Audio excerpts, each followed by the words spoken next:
together make what is called safe operation. Sometimes they'll say, oh, NCA people, they're very hard on us.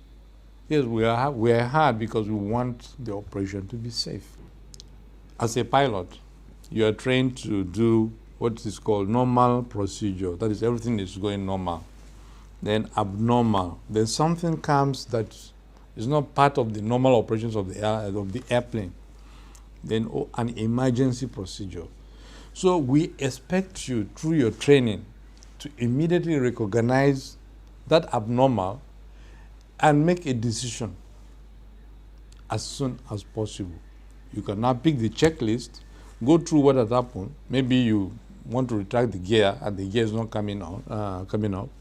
Say, wow, so I cannot fly with the gear down. So the best thing you do is come back to land. Returns of flights are part of safety. If a pilot has an issue in the operations of his aeroplane and he chooses to return to base, it's a credit for the pilot. Different types of issues you can encounter while you're doing a check, or a ramp check or an en route check. We have documentary issues. That is, the documents are not correct. Maybe the insurance has expired or is going to expire. Maybe the airworthiness, maybe the take log, there is a snag.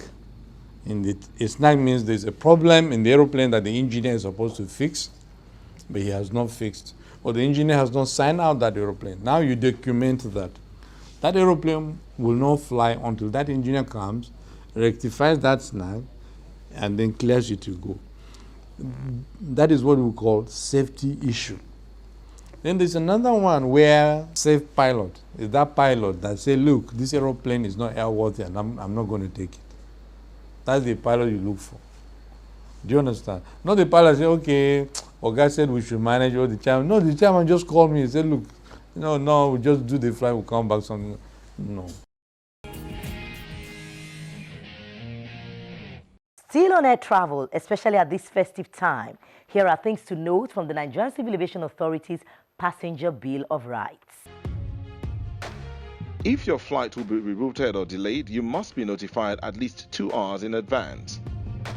If you have a ticket or printout that shows a confirmed reservation for a specific flight and date, an agent cannot deny you boarding because you have no reservation in the computer.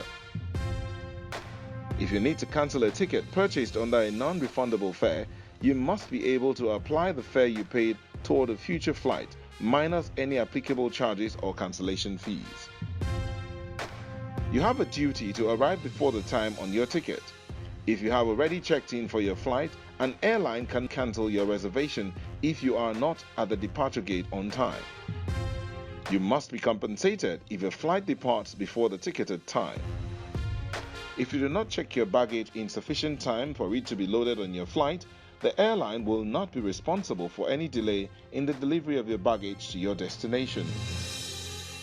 If, however, your baggage is delayed or lost, you must be compensated within 5 business days. If your flight is delayed for over 1 hour, cancelled, or you are denied boarding, you have a right to compensation. You have a duty to be courteous to staff and agents of airline operators. If airline staff or agents treat you discourteously, you must be compensated by the airline. You have a right to refreshments in flight and when there is a delay of more than 1 hour. The airline must provide decent lodging and feeding for you if your flight is delayed overnight. As a passenger with mobility or other special needs, you have a right to priority treatment. If too many people show up for your flight, the airline must ask for volunteers to give up their seats for rewards from the airline, such as vouchers for future travel, a hotel to stay, or even cash. The rewards must be negotiated on an individual basis with the airline.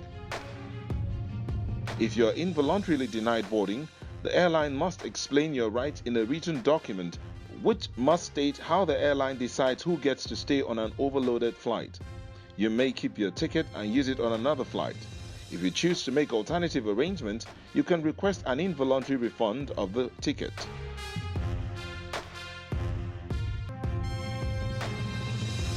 Having a knowledge of this information will perhaps help the passenger and the regulatory body to do this right.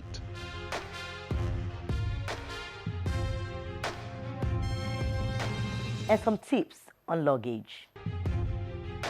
Here are some tips to master when traveling with luggage.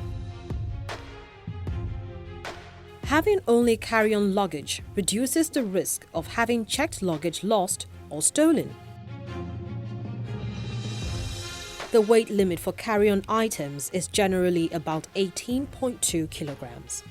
Even a much lighter bag may cause severe injury if it falls out of the bin. Store your luggage properly. Many bags on a flight may have a similar design, so customize the bag to make it easy to spot on a baggage carousel. This will keep other passengers from picking it up by mistake. It's essential that money, laptop computers, electronic files and other items of such high value or importance be kept in a carry-on bag, preferably one that is small enough to stow under a seat. Every piece of checked luggage should have a 3-letter airport identifier that matches your destination airport. If you are unsure of the code, ask the staff at the check-in counter.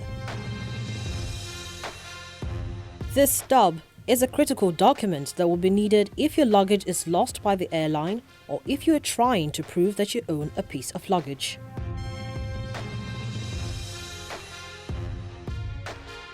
Pack key items in your carry-on bag, like extra clothing or essential items for a business meeting, so you can continue your trip if your checked bags are lost or delayed. Above all, know the rules. When you purchase a plane ticket, you and the airline have entered into a contract that covers the flight. Each airline has a specific set of guidelines that are used for situations such as flight delays and overbookings, as well as for lost or damaged luggage.